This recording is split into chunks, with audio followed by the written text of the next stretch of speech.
India में tax एक financial और एक लीगल ऑब्लिगेशन है that you can't run through, ठीक है, मतलब आप उससे भाग नहीं सकते। गवर्नमेंट ने अभी एक न्यू टैक्स रिजीम भी इंट्रोड्यूस करा है।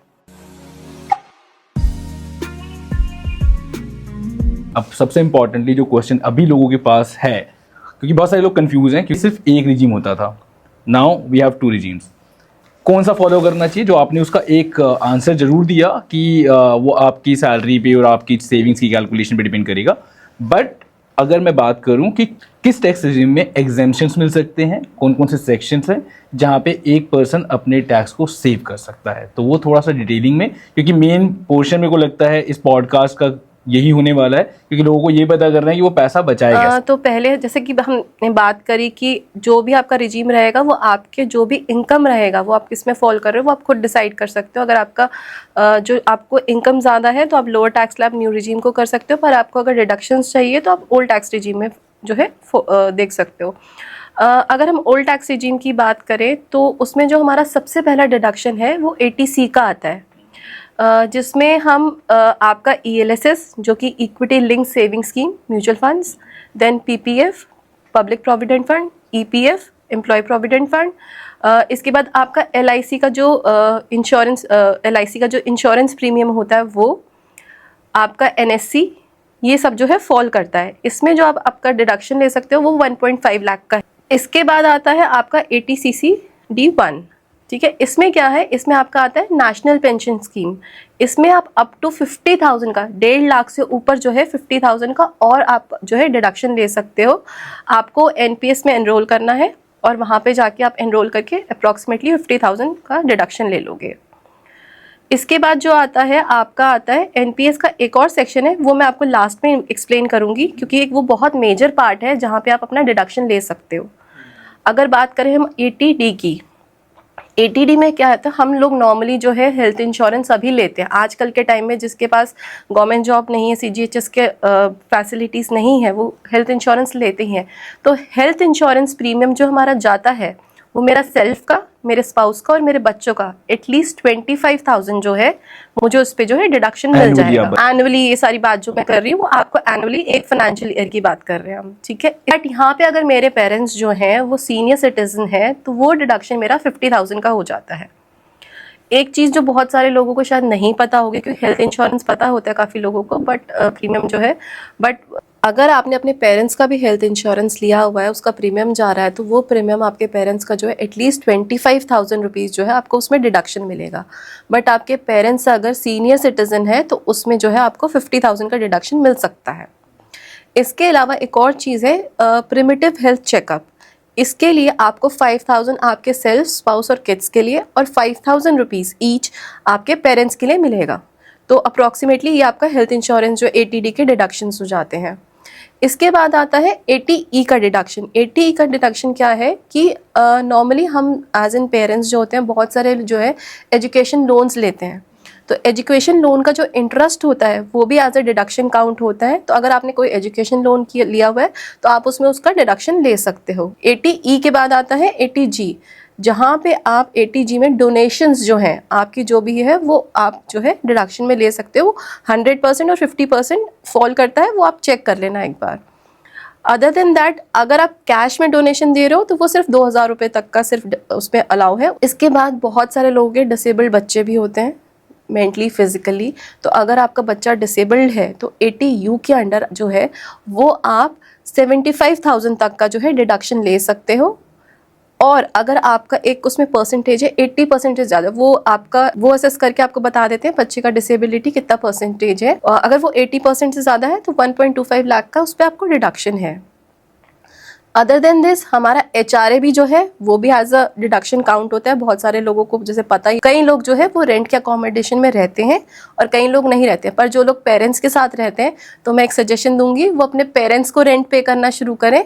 ऑब्वियसली उनको भी एक इनकम सोर्स होगा और आप अपना उसको एज अ डिडक्शन शो कर सकते हो। देन हम लोग लेते हैं हाउसिंग लोन्स जितने भी हैं, तो हाउसिंग लोन अंडर 24B जो है वो उसका जो भी हम इंटरेस्ट पे कर रहे हैं up to amount of 2 lakh वो जो है आपका एज अ डिडक्शन आप ले सकते हो।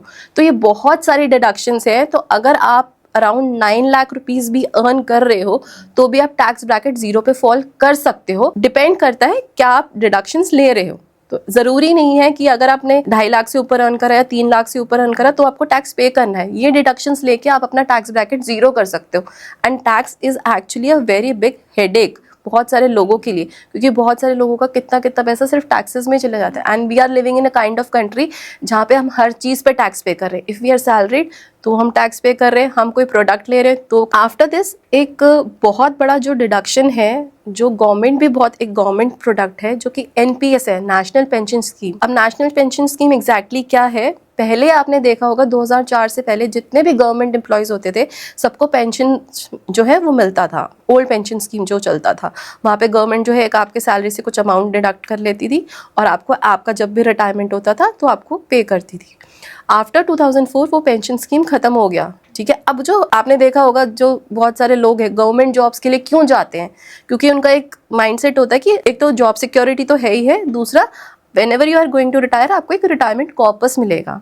तो गवर्नमेंट का जो एक मोटिव है NPS प्रमोट करने का ये है कि आपका एक रिटायरमेंट। तो यहाँ पे गवर्नमेंट ने अंडर 80 80 CCD 2 क्या इंट्रोड्यूस करा है कि आपका जो 10% का बेसिक सैलरी है वो as up to a limit of 7.5 lakh आप एज अ डिडक्शन ले सकते हो। ये बहुत बड़ा डिडक्शन है। जो लोग हायर सैलरी ब्रैकेट में फॉल करते हैं उनके लिए बहुत बड़ा डिडक्शन है। बट यहाँ पे एक कंडीशन क्या है, वो आपका कॉर्पोरेट NPS बेसिकली क्या है कि आपके जिस भी कंपनी में आप एम्प्लॉयड हो वहाँ पर आपका जो एम्प्लॉयर है किसी भी एक national pension scheme fund manager को हायर करेगा, वहाँ से वो कॉर्पोरेट अकाउंट्स जो है खुलवाएंगे और उसके थ्रू जो है आपका NPS स्टार्ट हो जाएगा।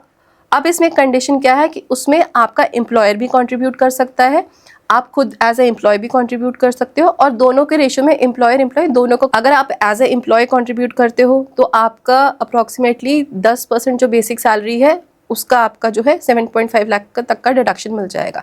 अगर आपका एम्प्लॉयर कंट्रीब्यूट कर रहा है तो भी इतना मिलेगा। अब एम्प्लॉयर साइड पे क्या होगा, वो अपनी बुक्स में इसको एज एन एक्सपेंसेस दिखा सकता है, तो वहाँ पे उसको भी टैक्स बेनिफिट है। और अगर आप एम्प्लॉय उसमें कंट्रीब्यूट करते हो तो वो रेशियो अकॉर्डिंगली हो जाएगा। तो ये तो बेसिकली गवर्नमेंट ने बहुत प्रमोट करा है and this is at this point of time हर कोई जो है वो प्रमोट कर रहा है। तो बेसिकली यहाँ पे आप NPS का बेनिफिट ले सकते हो।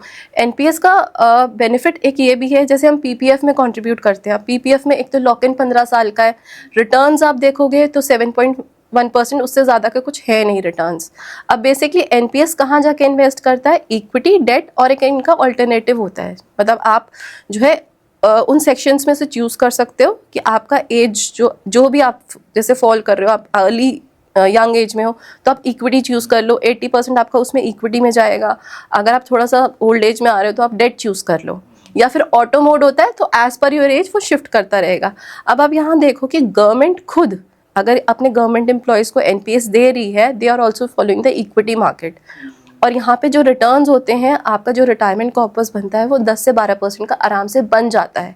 तो by the time you are retiring तो आपके पास एक अच्छा खासा कॉर्पस है। मिनिमम इन्वेस्टमेंट आप 500 का कर सकते हो, मैक्सिमम कोई लिमिट नहीं है। बट आपको जो एग्जेम्पशन या डिडक्शन मिलेगा वो 7.5 लाख, वो भी कॉर्पोरेट आपके NPS में। इन केस अगर आपका कोई कॉर्पोरेट जो है वो नहीं कर रहा बट आप इंडिविजुअल भी NPS करना चाहते हो for the tax deduction and आपका एक रिटायरमेंट कॉर्पस भी जो है वो शुरू हो, तो मैक्सिमम उससे ज़्यादा का नहीं कर पाओगे। मतलब NPS वो अपने अमाउंट का ले सकता है, लेकिन एग्जेम्पशन केवल 50,000 का। तो बेटर है आप अपने एम्प्लॉयर्स को बोलो and there is no extra cost. अगर आप बात करो तो बहुत सारी कंपनीज, फंड मैनेजर्स ऐसे हैं जो कि कोई कॉस्ट नहीं ले रहे, जैसे कि UTI है, they are taking no extra cost for opening the funds. वो अपना जो भी है बात करके अपनी मीटिंग्स लेके आपका कर देंगे and you tell your employers कि आपको कॉर्पोरेट NPS चाहिए तो वो ओपन कर देंगे and it is a hazel free process. वो एक बार ओपन हो जाएगा, आप किसी भी कंपनी में शिफ्ट करोगे that would be carry forward, वहाँ से होता रहेगा। ज्योतिका जी, जो आपने अभी ये बताया है, ये सारा आपने बताया है, ये सारे एग्जेम्पशन सिर्फ ओल्ड रिजीम में अवेलेबल है, राइट?